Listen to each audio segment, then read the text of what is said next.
It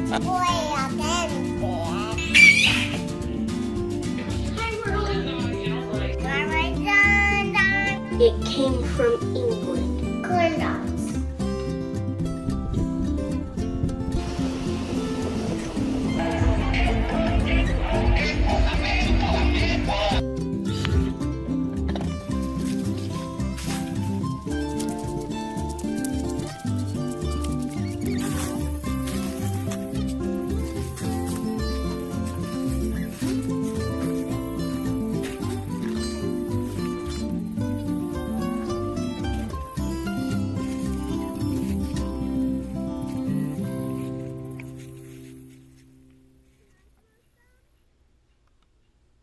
Hey everyone, welcome to Off the Rocker Podcast, Season 1, Episode 1. My name is Aaron. And I'm Kelsey. And we're just coming to you here from West Lafayette, Indiana, and going to kind of share a bit about ourselves and going to kind of explain our podcast a little bit today. And hopefully you can get to know us a little bit and hopefully you'll enjoy what we have to share. We did share a teaser video on our Facebook page, so we will be sharing some of our personal keepsakes and definitely be sharing some of those love letters that I received when Kelsey and I were back in high school. It's going to be great. Yeah, it's going to be fun. And who knows what else we've dug up from this box. It'll be pretty exciting. Yeah, so we brought the totes in from our shed. That was an adventure, getting them unburied and figuring out where everything was in there. So, yeah. There's a lot of stuff. I forgot we had good memories. And I basically keep everything, so. Unfortunately, I don't. Yeah. But there were some really funny things, some that we'll share with you. So a little bit about Aaron and I. If you don't know us and you're not familiar with us yet, we met each other in high school and we're actually high school sweethearts who were on again, off again, as my biological dad likes to say, which you'll see in a note that he left. But yeah, we met in high school and we sat right next to each other. We met in choir class of all the classes. And it's just been one fun, amazing, wild ride since high school. And we've been married, your dad had to correct me on the numbers, 12 years. Yep. He confirmed it was 12 years because Aaron and I can't do math. That's because we went to Benton Central. Don't blame us. But 2 kids. We have a 10-year-old boy named Caleb and a 7-year-old little girl named Aaliyah. They always keep us busy, and most would probably call us a very average, boring family. There's nothing super unique about us. There's nothing crazy exciting, but we always try to go find excitement and find things for us and the kids to do together. So when we're not at work, we're with our kids, or we're serving in our church or somewhere in our community. Yeah, our excitement is a lot of times hanging out at home as a family of 4. We do a lot around our area, though. There's sidewalks, paved paths, nature trails, to nature areas, fishing, to parks. Yeah. So we do a lot of walking. We bike the paths, and we live in proximity to Purdue University. So we bike there sometimes, and we enjoy the football games and basketball games when we can go. And yeah.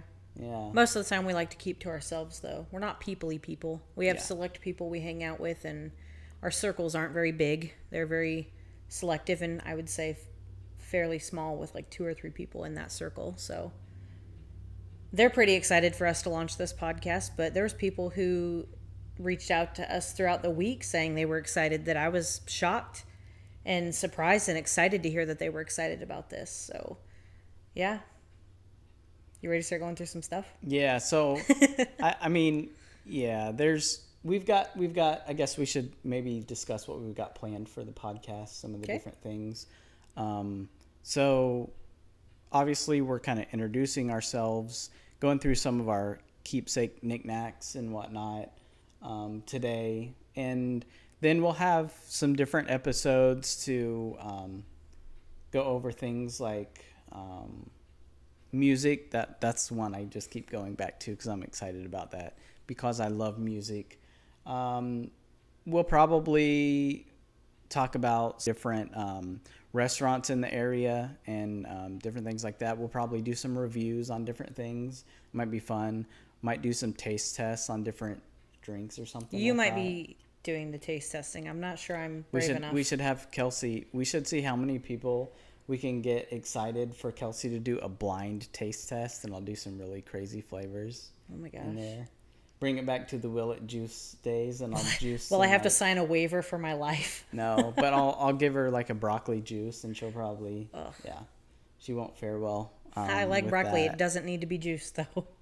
But yeah, so We will have some episodes too. So Aaron and I are Christians, but we're hoping that this podcast, you'll find something in some episode for everybody. Family, work, life in general, dealing with conflict. We'll go over 80s and 90s nostalgia. So if you were born in the 80s or 90s and you'd like us to share some of your favorite childhood things from that era, we'll go over those. We have a long laundry list of things, a lot to unpack. Even more intimate things about our life that we're going to be sharing about our marriage and what we've went through and things we've overcome. Growing up in general, learning how to be We've mature. got a whole list of different things, though. Autism was one of the things. What else? Caretaker burnout and living with chronic illness. Yep, that was one. Living with and through divorce was another topic that we've added to our list. So lots to unpack, lots of things that no matter your age, location, race, gender, or ideology, I mean, there's going to be something in some episode for that's relevant to you. The only thing that I would say that we kind of lack is we've never traveled outside of the United States. So I don't know how like relevant some of this will be to everybody. It'll be fun though. I mean, if you're shout out to Matt. Hi Matt, I see your comment in the chat. We have a small following right now, so it's likely just local, but you never know. We're up to like 60 something followers. There's a girl that became famous in England for reviewing ranch or ranch as she calls it. So you never know. We might have some viewers across the pond at some point, and I mean, yeah, that'll be exciting. We're pretty local, so I don't know, but I think the overall overreaching umbrella goal of our podcast, though, is to be real and relevant, to share. We believe that God gave us a testimony for a reason, to be able to share it and encourage people and help people. We've lived through divorce, miscarriages, raising children with autism. Well, not personally divorce. Yeah, not personally, but I come from a family of divorce. Yeah. There's divorce in your family too, just not your parents. Yeah. We're going to be real and very open and exposing ourselves in a lot of things that I've done bad for our marriage, things you've done bad for our marriage. Things we've done good for our marriage. Things we've done good for, I mean, just friendships that have been really good and healthy for us too. Yeah. We're going to, at some point, have hopefully some of those friends on the podcast too. Talk about too. Our journey and probably talk about church hurt, because, that's a big word nowadays. Yeah. But more in the light of like being healed from that. But also how church has helped us tremendously. Yeah. Yeah. But like I said, it's not going to be like a religion down your throat type of thing. It's just going to be us talking about our reality and our personal experience in that. Yeah. And hopefully we can be seen through the fact that we're hopefully not hypocrites. Yeah. But we're not going to be perfect though. You're going to learn a lot about us. As I always say, like that's the thing about Christians is we have a book that is our guide, and we try to live by that as best as we can, but we fail. There's nobody on earth that's perfect except for Jesus and who walked the earth. So anyway, we'll touch on some of that. again, going back to music, because one of my favorite bands is a secular band. So there will be different aspects of our life that we touch on. Yeah. So like I said, we did meet in choir class. So my first item, apologize to anybody we went to school with that doesn't want people to see how nerdy we all looked, but this is our choir class photo. Aaron and I are on, you won't be able to see it, but I'm right here and Aaron is on the same row. He's over here. Well, maybe we can zoom it up to the camera. I don't know. You'll have to do it. All right, let me see where you're at here. I look You're like the down perpetually there? angry All right, one. I'll try to get you in there. It's glossy. Hold but... on. There you are. You're in Yeah. there. So that's us in choir class. That's where we met originally because we are so gangster in our little green beans and So white cool. tops. So cool. So yeah, but that was, I guess we could tell that story. It would have been in 2006. So how we actually met, we were on a choir field trip, and Kelsey was talking about one of our mutual friends, and I was sitting right in front of her. And I turned around and I said, "You know him?" And she said, "Yeah, you know him?" And that's kind of how it all started. That's the short version of it, but yeah, that's good enough detail. I ended up writing my phone number down on a envelope and giving it to him and saying, "I really want to talk to you about this guy. I'm kind of concerned about him." And so Aaron and I started about school and a relationship that I had just gotten out of. And so it started going to him for like advice on like, why do guys think this way? Why do they behave this way? And it slowly over time, when I say slowly, probably within 3 weeks, turned into, I think I really like this guy. I really like how kind he is. I'm not used to being treated that way. I'm not used to guys giving me that type of attention. So I was like, this guy's kind of awesome. I kind of like him. So I started talking to him more. I've got the envelope. I don't know if I'll be able to find it real quick because we do work full-time jobs. Well, I work full-time and Kelsey might as well work full-time. But I've got it. Let me see if I can find it real quick. Okay. We'll see how quick I can be at finding this. Maybe you tell the story about how you called me.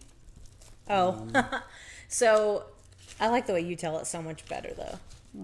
It's so arrogant, but I love it. So when one time we were on the phone and it was real late at night, it was a Friday night, and I had told him, I was like, I really wish I could find a guy that's a little bit like the good things about my ex-boyfriend, the good things I like about this mutual friend we have, and somebody who's a little bit like you. And Aaron always says, I knew that when you said a little bit like me, I knew I had her. And it's like my favorite thing because it cracks me up. Oh man, I'm not finding it in all this rigmarole here. I used to make calendars It for is you, so you know where I was. We went through it, and I've got some good things, and we're going to share some of the love letters. That's going to be fun. I'm going to read them word for word. Oh my gosh, they're going to be so embarrassing I on my don't think behalf. there's anything really explicit in probably most of them. And what I'm going through right now is Kelsey would draw me like pictures. So I'm literally going through a plethora of like pictures. There's probably over 100. There's a poem that she wrote, all kinds of stuff. We were sappy like that. We were way too young to be that I serious. am. We did break up, and then we, came back together, and I'm kind of surprised, through all that I kept all this stuff. I feel like you've always been the more sentimental one, though, where like you do keep things as memories. And for me, if something really hurt me or irked me, it immediately went in the burn pile or it was in the trash. Oh, like yeah. I had to be an out of sight, out of mind. I remember the story about how she burnt all the notes I ever wrote her in some ceremonial burning. Of course, dramatic teenage girl type stuff. Yeah. But anyway. It may not be in there. Maybe somewhere else. It is somewhere. It is And somewhere. I might run across it as I'm going through the notes here later. But should we tell the story about about your dad and the KFC? Okay, so uniform? yes. So this story came from, this is a full circle story. I'll try to do the short version of it. So when Aaron was a senior in high school, I was a sophomore, and boys were never, ever, ever allowed alone with me in our house behind closed doors. My parents were very protective. Good job. But they were very protective of me, and I had always dated guys that were like the baggy pants and chains, Found and it. there it is. That's not my, if you can read it, that's not our So, phone number anymore. This but. was a solo and ensemble envelope, of which I actually never paid for. I'm pretty was sure I honestly- stole that off the teacher's desk. But yeah, there's her number. There you can see it. But yeah, so Aaron worked at Kentucky Fried Chicken through high school, and yes, he still has it. So he worked at KFC and was a real stand-up citizen, Dug this bad which boy is not the out. type of guys that I would date. And so that's partially why my parents were so strict on who was allowed to spend time alone with me. And one day Aaron just knocks on the door. It was about an hour before he had to be at work. And he's wearing this hat, his KFC shirt, his name tag, and his shirt was all tucked in. It was a clean-cut citizen, folks. And he still has the name tag. Again, sentimental guy over here. Team member. Team member. So he knocked on the front door. My stepdad's the one that answered it, because the front door is to the front porch where he would come up, is also the living room, which is where my parents were watching TV. And my cousin and I were around the corner and down the hall in my bedroom. And when he knocks on the door, my dad gets up to go answer the door, and it's silent for a moment, and he is like looking Aaron up and down, and he's like, "Can I help you?" And Aaron's like, "I'm here to see Kelsey." And there was like a moment of silence, and then he's like, "Her room's back there and to the right." And that's the only part I knew of the story. But fast forward to our wedding reception, and my stepdad's giving the father of the bride speech. And he's telling this story from his perspective. And apparently after that part happened, he sits back down, and my mom is just like baffled that he let a boy go to my room. And she says, "You know boys aren't allowed in his room, right?" In her room. And yeah, in her room. And my dad, Jeff, is like, "Have you looked at him? She is not gonna date him. Not gonna happen." Fast forward to the wedding, when he's telling the story and he's giving this further down the line story. And he closed his speech by saying, "And I was wrong. She didn't date him. She married him." Yeah, it's a funny story. And I love it, because it's like, that is how our story has been. We are so opposite, but somehow it works. Like, Yeah, the whole opposites attract thing is real.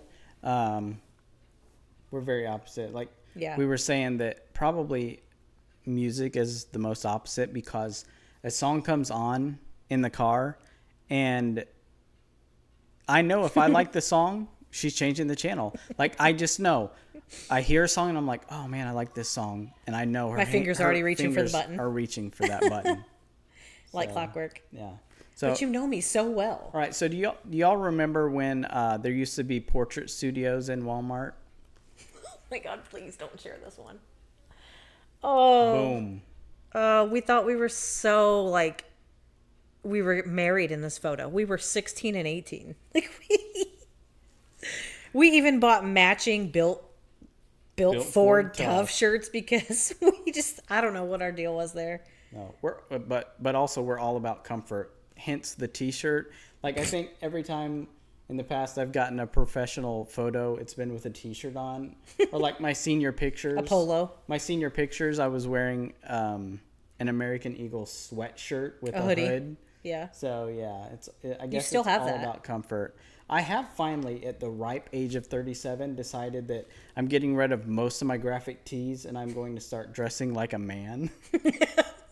So we'll see. Releasing your inner man, shutting off the So boy. I got rid of most. Well, I didn't get rid of them. I keep everything, but they've been, tucked away. But yet, it's like every day. I still have like my Purdue T-shirts, some of them, and I have like plain T-shirts like this one. And it seems like every day I wake up and I'm like, I just go for those, and like I never put on the collar. But In your defense, though, if it were me, like, the universal stay-at-home mom uniform is sweatpants and a hoodie.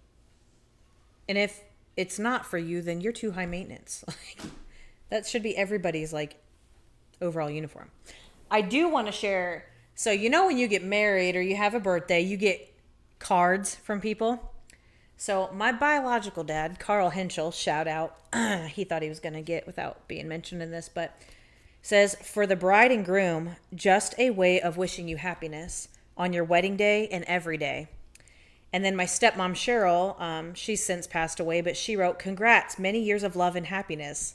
And then my wonderful father, being who he is, writes, I hope you two may last forever after your on and off again courtship. Congratulations to the both of you. Love, Dad, a.k.a. Carl. I love it. Like this is me and Aaron's real life. Like, this is not just some funny characters from a movie. I remember, like, right before we got married, you know, I was talking to your biological dad, and oh Lord, he said something like, do you drink? And I was like, oh, I was like, not really. I mean, I'll have a beer like here and there. And he's like, that's why I like you. And I was like, thanks. That is great. I love that. Yeah. Love that for us. All right. What are we going to share next? You go ahead. You've got a whole bunch of stuff. All right. So we're going to deviate from mostly our relationship. And we want to show you some things that are not just about us that we find important that we've kept all these years for us, like our relationship wise, but our past, like before Aaron and I were Aaron and I. So let's start from the beginning. If you were a church youth group kid, you went to a thing called, most likely, Yes Club. And I still have my original vest. And that's right, I one of those daggone patches. I don't know what they're for. This was for drama. Of course, it's me, so yeah. And then all the Bible verses we had to know. And then you get your Pioneer Club thing. Shout out to Deb Parker. She was our youth director during this. And my gosh, that was like the best time of my life. But you were raised kind of in church, but you didn't do youth group like at this age, did you? Mm-mm. You were more of a teenager. Yeah, teenager. Yep. So you don't have any good like church camp stories and... No, I went to traumatic youth event stories. I went to like a, what do they call it? A lock-in or something? Mm-hmm. At Faith Baptist with one of my friends. And we basically just slept there. Yep, you stay overnight. Yeah, yeah. Those were always... And we did like a... I don't even know where to describe those. Whose bright idea was it to lock boys and girls at teenage age in a church the only together? other thing that I remember is with that same kind of youth group, we went to Putt-Putt when there used to be one by... It's called Lafayette Ford now, but it used to be called Mike Razor Ford, and there used to be a White Castle. Oh, yeah. And people that are from with around the dinosaur and stuff. People that are from around here probably remember that. But yeah, there was Putt-Putt, and we went there for Putt-Putt, and there was some girl there that was part of their youth, and I was like teaching her how to like putt. You're such a pimp. Chivalry's not dead. So, man, I better watch out. Better watch out. Better not pout. All right, you share one. No. From my youth, let's see. Let's keep along the line. So I worked at KFC, obviously. I worked there for 7 years. So I started there when I was still in high school. My first purchase was a computer desk chair from Walmart from my first paycheck. But I worked there. I was going to community college, and I did finally get promoted to a shift supervisor position, which, you know, I've always been like entrepreneurial and business oriented, and I've always wanted like a restaurant and that sort of thing. So I started at KFC. And there wasn't anywhere for me to go up. I even talked to the general manager, and I was like, yeah, I'm a shift supervisor, although I was doing the same stuff as the assistant managers were doing. But there wasn't really any way up. And so my next job, Pizza King West. I was throwing pizzas in there. How long did that one last? Didn't last very long. I'm not going to go through that whole story. No, I don't blame you. So, but anyway, I kept this hat. So he stuck with the fast food gig. Yeah. And it was literally across the street from KFC. So I was an assistant manager there, and I was promised a particular salary that never came to fruition. So anyway, that was kind of my next step. And then what's small world, Aaron and I both worked for Pizza King, two totally different Pizza Kings at two totally different times, but We both have worked for Pizza King, and I hope one day Yeah. that was one of my favorite jobs to this day. Yeah, we like loved it was such a those jobs. stupid, dumb job, Yeah. and you get no pay. But it was fun, like making pizzas, interacting with the customers, and working with your friends was absolutely amazing. If we both get fired tomorrow, we will probably sell our house, buy a property that has apartments upstairs, and start a pizza restaurant. Probably. in the main floor. Some sort of Christian bookstore, bakery, something. We would be doing something like that. Yeah. Probably. Yeah. Yeah. So, and while I'm talking, I might as well go ahead. So during the time I worked at KFC and Pizza King, I also worked with my dad in insurance. Sales are just not my thing. I'm not good at sales, so it's the cold calling that's difficult. That's particularly why I'm not doing that anymore. But I've got my. It's a little bright. It's too bright, but he's got his own business card. Yeah. So that's part of my journey was working there. I love how it doesn't just say Aaron Pearson; it says Aaron M. Pearson. Like it makes you sound so astute. Maybe we should talk about swordsofhonor.com. Oh my gosh, I forgot about that job. Oh, okay. So we had eclectic. Is that the word? Yeah.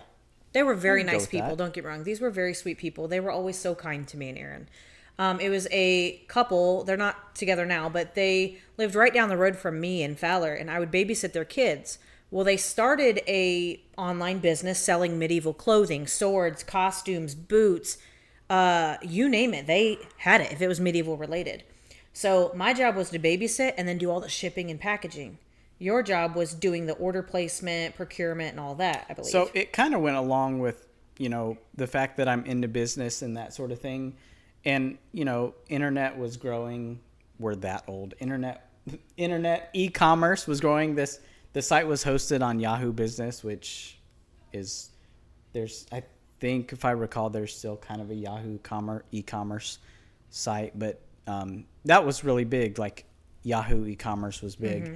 And so for me, it was a great opportunity for me to kind of learn some online business stuff. And how to run a business. And I do like HTML and CSS and different coding things. So SEO, which means search engine optimization, and just different things. Like if you're going to run a business online, you should probably know. And so it was a great opportunity. And so, I did that for a while. And we modeled for them too. I hope those pictures are buried somewhere in we haven't been able to find them. Thank goodness. But I think I wore like a friar tuck. Yeah. And I wore I still have mine. For choir class, we actually every year did a concert called the Madrigal Dinner. If you're familiar with choir high school world, you know that it's basically, for people who don't know what it is, it's a medieval concert you put on, usually in a cafeteria or a hall where people can actually eat and enjoy the food of that time while you're singing, as if you were back in time. So, of course, every year that's where I got my costumes from. So they got the bright idea, Kelsey should model these. First of all, I'm like, this is being generous, I'm about the size of a midget compared to the size of dress length that these were. And that was the first time in my life that it actually occurred to me. Like, I've heard my whole life, you're so small, you're so short. But, like, that's the first time that I was only in, freshman year of high school.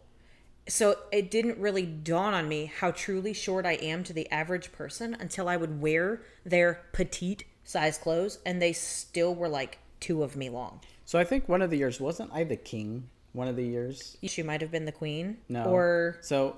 somebody. So speaking of Barbie, I don't know, Barbie, if you'll be watching or not, but Barbie's one of our good high school friends. She's amazing.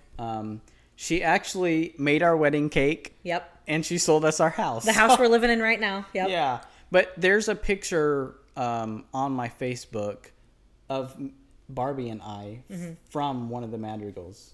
Yeah. So if you're friends with Aaron, go deep into his archive of his photos. Actually, don't. And I've literally thought about going through and just wiping. No, don't. Old stuff. So many good things on there. Barbie's one of those people that I would have never realized, in high school, how much our lives would intertwine in adulthood. And she's been a real blessing to us. Yeah. She has been a really steady friend through the years. With your everything, hot work stuff and everything. Yeah, working out, getting healthy, mental health, just teaching me how to be a woman that stands my ground and having a backbone, just like learning from her. Yeah. She's been awesome. All right, what else you got? All right. So the next thing on the vein of church camp, I went to this thing called the Lafayette Great Banquet. And I'm not going to talk too much about it because for anybody who hasn't attended yet, I don't want to give any spoilers. But my sister Shelly, this was October 26th, 2010. I was in a really low time. You and I had broken up. I was devastated. I was suicidal. I was like really having a rough time. I don't want to cry. This is stupid. I'm not going to read the letter out loud because I will inevitably cry.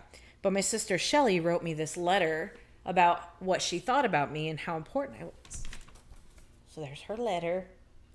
So that's something I've had in my keepsake. There's a lot of other letters that I got that I've pitched because they were like generic letters that people on the team write the same thing to everybody and they just sign their name. But this is one of the letters that I have always kept. And once in a while, I'll pull this out and be like, oh yeah, I'm not the annoying little sister. My sister's... So the Great Banquet is something that Kelsey had begged me to go to for years.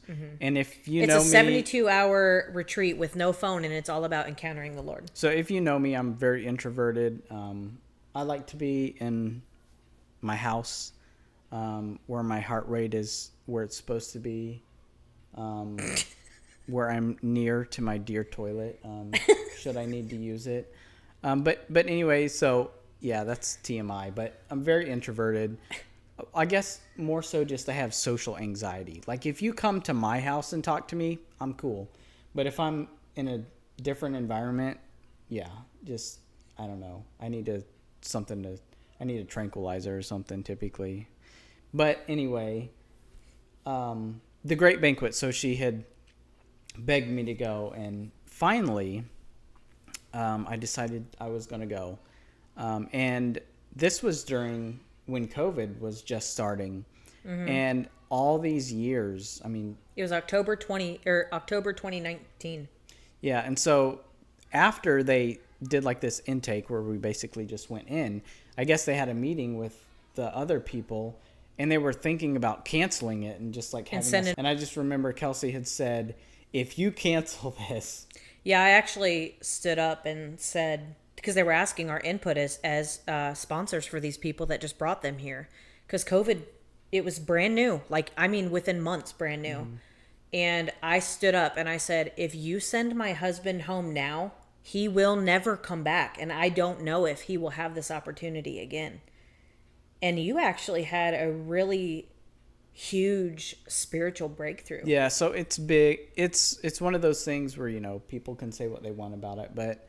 Until you experience it yourself. It was good, even for me as an introvert. And it was probably honestly, for people that are more social, that can just like, and I would say I'm probably a friend to everybody, honestly, just because I'm not judgmental and I'm kind of down to earth. But for people that might be a little more social and maybe cooler than me, because I don't have much swagger, like you'd probably meet some friends there, and you'd probably have lifelong friends that, you know, stick.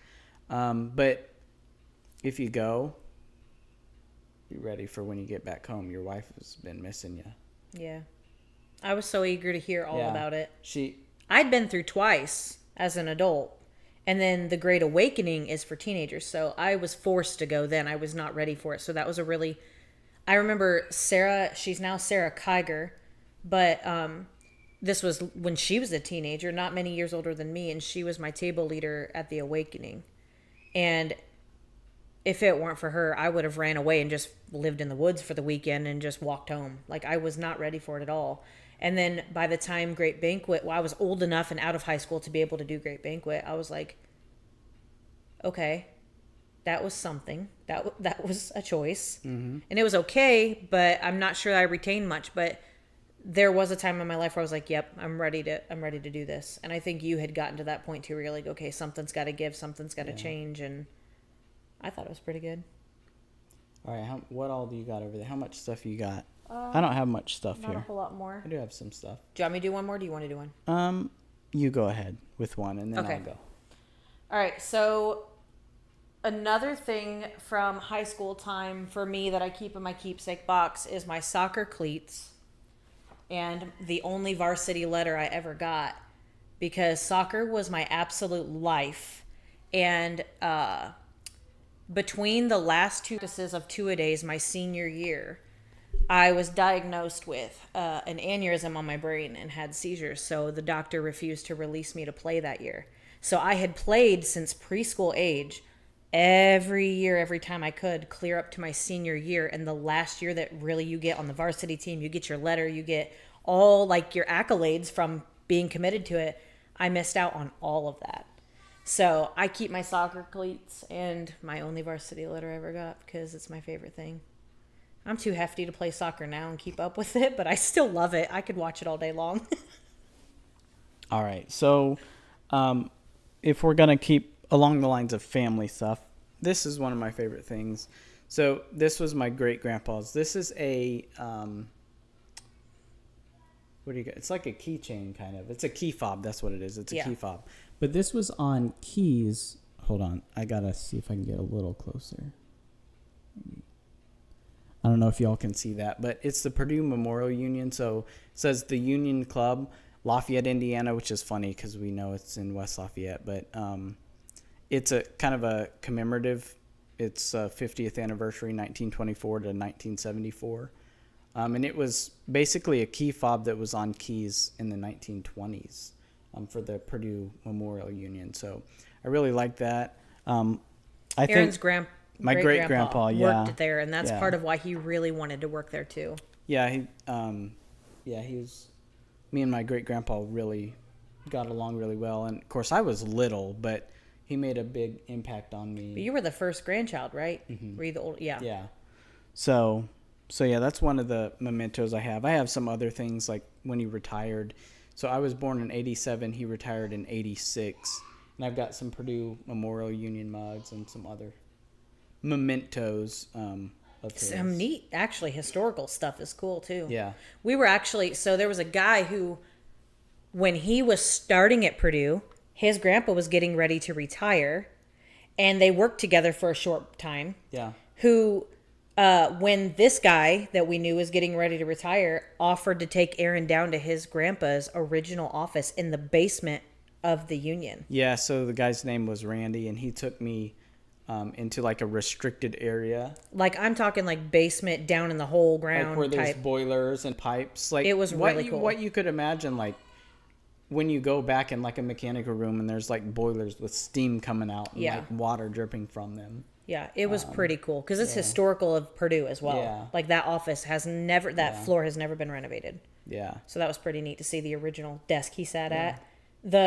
The shelf that he built to put their fan to keep the room cool was still on the wall. Yeah. It was pretty neat. Yeah. All right, what else you got? All right, so speaking of grandparents, I was very, very, very close with my grandpa. His name was Richard Benner. He was a Marine in the Korean War. And I was close with him, but scared to death of him, to be honest, until he had a surgery where I actually quit my job so I could help my mom take care of him. And so I have my wedding picture of me and my grandpa. And then he wrote me a random note and mailed it to me. And for some reason, you know how notepads like have pictures or print on them already? Okay, so he sent me this note in the mail. He sent me a check or something with it. It says, "Hi, hun. Thanks again for all your help. Love ya, Crapall." Because we called him Crapall sometimes. And then the piece of paper he sent with it, it had his name on it with the car. And he says, "Maybe my next new car." I don't know. So random. I don't know. But I always keep those things together. And then the Great Banquet, my grandpa wrote me a letter. And this one, I didn't cry for anybody's letter till I read this one because my grandpa was kind of getting older. I knew he had dementia. I knew it was getting to that point. And he wrote me a poem about what Kelsey means to me. And it's his handwriting on notepad. So this used to hang in our bedroom for a long time, but then we painted our walls and it just never went back up. But yeah, I was always very close with my grandpa. He influenced me a lot. He was one of those grandparents that if you did something wrong, all he had to do was give you the glare down, and the fear of God was in you, and you're just like, yep, won't do that again. So, yeah, me and my old man, my old fart. Yep. He really liked Aaron, too. Did he? Yeah. Remember, tell the story about KFC when him and Marge went through the drive-thru. I can't remember exactly. I just think he said I owed him like a bucket of gizzards or something. So- or livers. Labor Day every year, we used to go to Goodland, Indiana to my grandpa's house, and my mom's whole family, all the cousins, aunts, and uncles, everybody would come and go to my grandpa's. And we would just hang out for the whole weekend at grandpa's. And at the time she was alive, her name was Marge. It was my grandpa's like longtime girlfriend.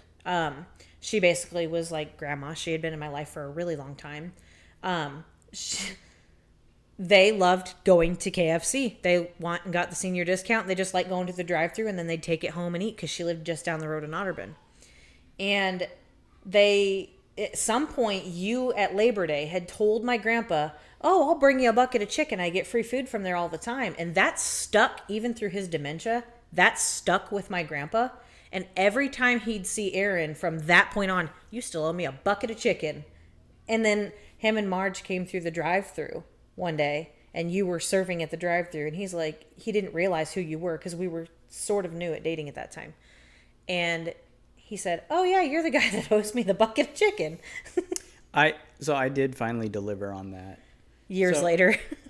It was actually back in the day working at KFC was great. So although I will say it's unfortunate how much food gets thrown out at the end of the night rather than being donated, but as employees, we were allowed to take that food home. And I mean, I would come home with, at Bags and retail, buckets. $100 or $200, more than that, probably $300 worth of food in retail cost. I mean, I would just bring it home, and then we'd have food to eat on during the week. It was great. Yeah. Yeah.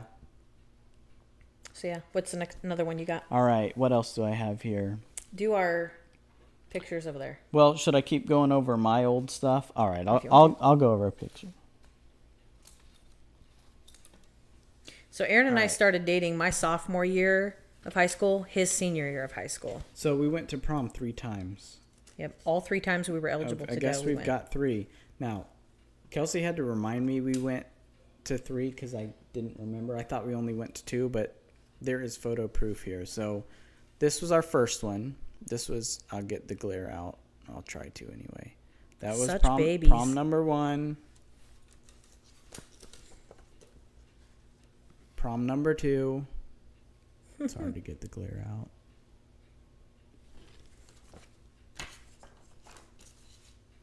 And then prom number 3. We were experienced and seasoned by that time. So, yeah. It took all up until our 3rd time to realize don't waste money on the after party tickets. Just go do something else that's way more fun. We went to after prom the first 2 times and it was kind of lame. But my senior year, we were like, not spending $50. Didn't we just like leave and go to Steak and Shake or we something? did. Yeah. Yeah. Steak and Shake was the place to be. Me and my friends went there all the time. That was like the Ritz-Carlton for banjo-speaking folks like myself. Yeah. I haven't ate supper yet, so I'm like, oh man, Steak and Shake sounds good. I will never eat it. It's so gross. All right, I've got our wedding book here. You know the thing people sign when they come to your wedding? Or your funeral, but in this case, it's our wedding. Oh, that's depressing. I guess this is just names. I thought there were like notes in here. It's all the people who signed that they were at our wedding. So we invited over 300 people, and almost all of them came to the wedding. Yeah. It's neat looking through all the people. Read who our people were, who we had. All the names? This was our bridal party, so our bridesmaids and our groomsmen. Oh, we don't have to read all that, do we? Yeah. Let's not. Let's not Lame. say we did. But anyway, so that's a memento. And then I've got... Are you out of things? Are you done? Or you got more stuff over there? I've got 2 more things. How many do you have? Oh, a few things I was going to share. Okay. So I thought it would be fun to share. I said I keep everything. This is a pay stub from 2006. You're not going to be able to read it. I had to black out my social security number. What was your take My home pay? hourly rate was $6.75. From good old Kentucky Fried. Yeah. I actually started, I think I have stubs somewhere from when I very first started, but my starting rate was actually $5 and something an hour. Jeez. So Minimum wage really isn't a whole lot more than that today. we've come a long way from there, but Yeah. That's insane. I remember when we worked for the medieval company that we worked for. swordsofhonor.com. Yep. I made $4.25 an hour. That was my hourly rate for babysitting and for working for their business. And I actually found a pay stub, but I thought, you know what? If you're going to share one, I'm not going to share mine. But I have my timesheet where I sign in and out. And my average, after over 12 weeks, my average paycheck at the end of the week when I worked every day was after tax, $24 a week. I was making bank. Making it rain. All right, I'm just going to fly through some of these things. I'll let you go through yours, and then I'll read some of our love letters. Okay, we're winding it down now. We're winding it down. I'm just going to fly through some things here. So I don't know how I got these, but I got these are checks. This was one of my great-grandpa's checks from 1978, and he paid $151.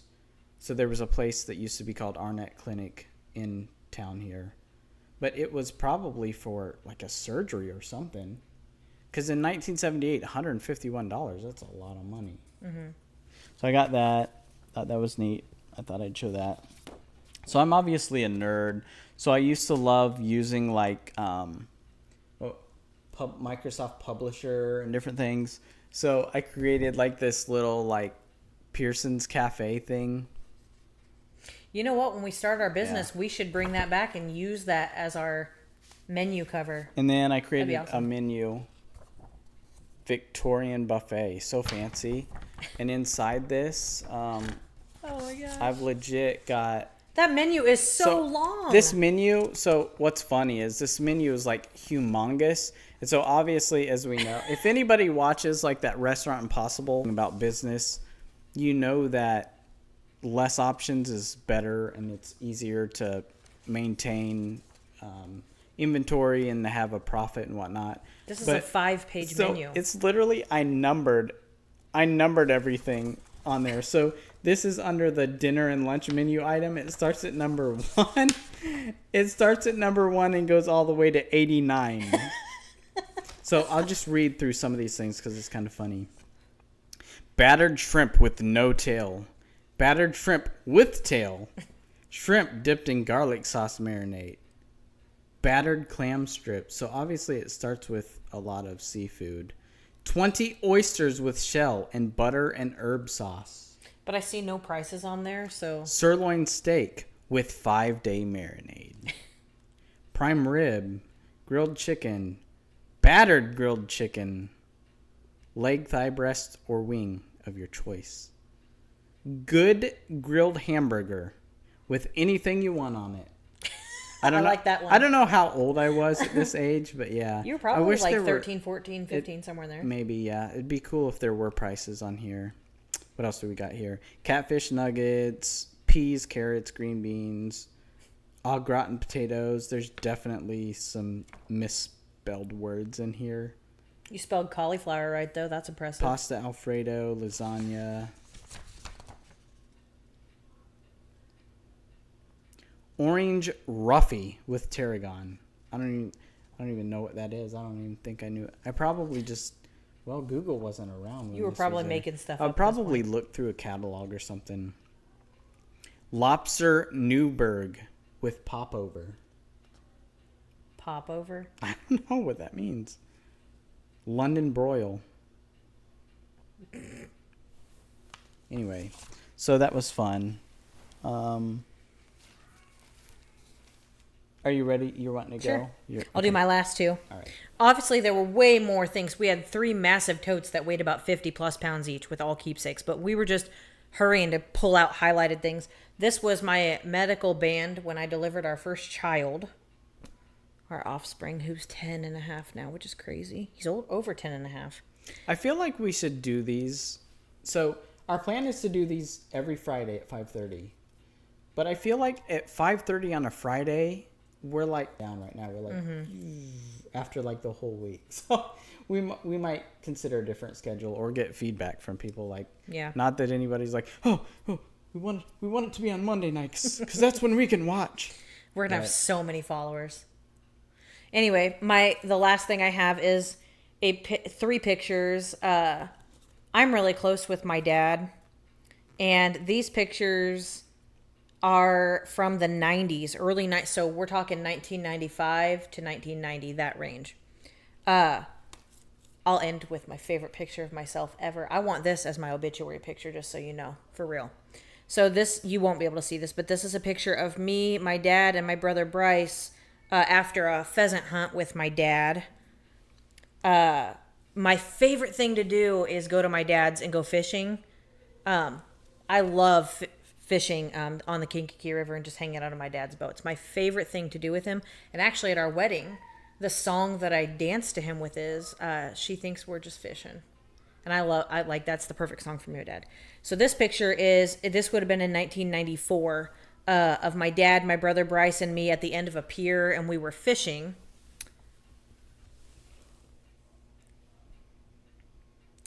We were so cute. And then this is going to be my obituary picture. So before my parents divorced, they had a campsite at Yogi Bear Campground up in, I always forget the name of the town, but it's in northern Indiana by the highway that takes you to Moments. And I thought I was the coolest kid with I call it my swoosh. Do you remember those tracksuits that were swishy sounding? I had one, and everybody always wanted me to wear that. Okay, so I had one with Esmeralda from Disney, from Hunchback of Notre Dame, because she was like the coolest princess ever. And I don't recall if this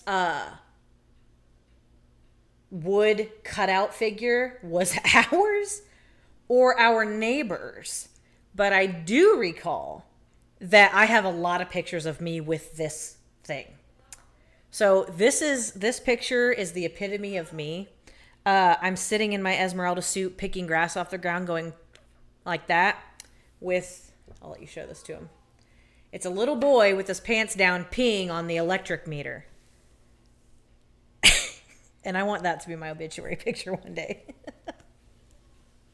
So that is the epitome of my childhood, my life, who I am. I just like being goofy and silly all the time. I'm the person you don't invite to funerals because opposites attract. I'm quiet and boring, and she's exciting. You're very stoic. Yeah. All right. And the grand finale. I don't know if this looks like a lot, but yeah, it probably does. It's a Those lot. are all love letters. So here's what I'm going to do. We didn't rehearse this. I'm just going to pull out a random one. And no. Oh, I know what that is. She just wrote my name 100 times, so we'll skip that one. No, I think that's the one where, for the first time ever, I wrote Kelsey Lee Pearson. Kelsey Lee Pearson. No, you just wrote Kelsey Hartshorn. Well, that's one of Let's them. go to one that has words. Okay. It's going to be so embarrassing for me. I'm going to let her read it because these are her words. Oh, God. You didn't. We did not. I literally just randomly pulled this out. All right, read it word for word. Hopefully there's not anything inappropriate in there. Read it. Okay. We were just talking about my hamster the other day. Okay, read it. Read it. Aaron, call me after work or whenever you can, but I just want to talk to you. It's not bad. I just want to hear your voice so I can actually sleep tonight. Long story, the hamster, LOL, kept me up all night. I looked terrible this morning, so I put on a cute outfit and makeup. I love you, babe. P.S. Have fun at work tonight. Love, Kelsey. Looks bad. The handwriting's terrible. Let me rewrite that. Kels, that's better. We just yesterday were talking about this hamster I had named Lulu that would get out of its cage and go in the air ducts. And my stepdad, would go bat crap crazy because you'd hear this heifer, going through all of our air vents from upstairs. Okay, there's a date on this one. 9/18/06. So we started dating January 22nd, 2006. Mm-hmm. So this was 8 months later. Okay, by the way, shout out to his brother Andrew, because half these notes Andrew had to just deliver to him for me. So thanks, Andrew. All right, so 9/18/2006 says, Aaron, hello. I just wanted to tell you something about tomorrow, Tuesday, in case you forgot. Mom said that even though I have I-step testing, you can still come over, but you have to leave at 8 p.m. no later. She says that I need my sleep. So, well, I hope you have a good day at work, and thanks for downloading those songs on my MP3 player. I enjoy them a lot. Love ya, Kels. P.S. Pick me up tomorrow after school if you're coming over. MP3. So, would that have been after I graduated? Yes. Yeah. So I had an Explorer, and I was so cool. I'd come pick you up. You were a pimp. This All right. is wretched. This is horrible. Don't know the date on that one, but If you ever want to punish me, make me read some of my old writings to myself. Like, this is embarrassing. I thought I was so cool. go for it. Aaron, hey baby, what's going on? I just finished my math final. Probably failed. I hope I did all right though. I was the second one done, so yeah. What do you want to do tonight when we get to hang out? We should watch a movie or play soccer or something. Or we could play with my hamster. I always called it that. I don't know why. Or just sit and relax.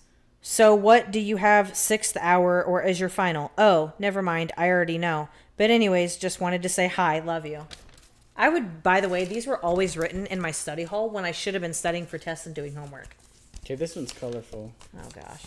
Ooh, she first of all, she did that. That's a lot of work. And then that's me and her at the bottom. This is what it looks like, folks, when you have ADHD and too much time on your hands. 5/15/2008. This would have been my senior year. This would have been the week before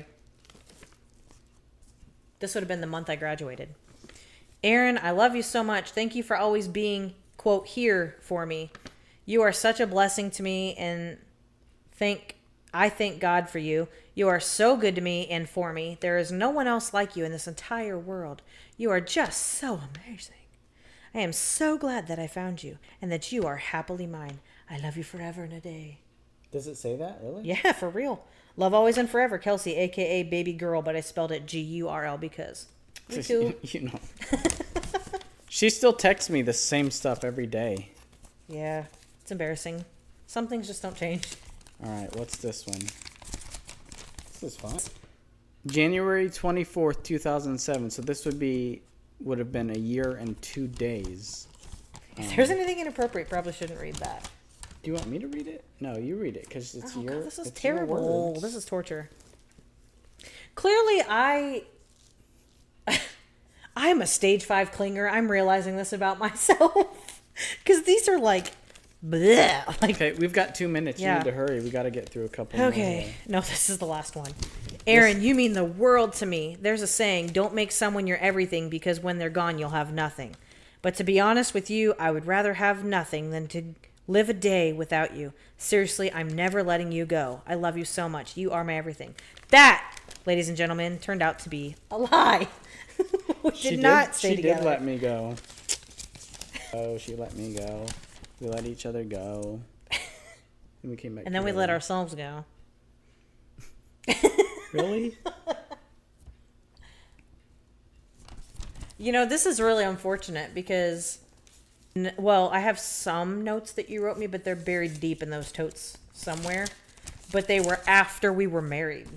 But I have nothing left other than a diamond necklace because I had it in my head. If he was going to leave me, I was going to pawn off that necklace and get money out of it. Never did that.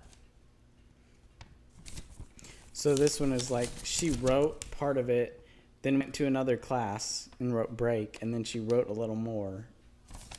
Clearly, I spent my time well during my educational time there at the Benton Central. So anyway, it's been about an hour.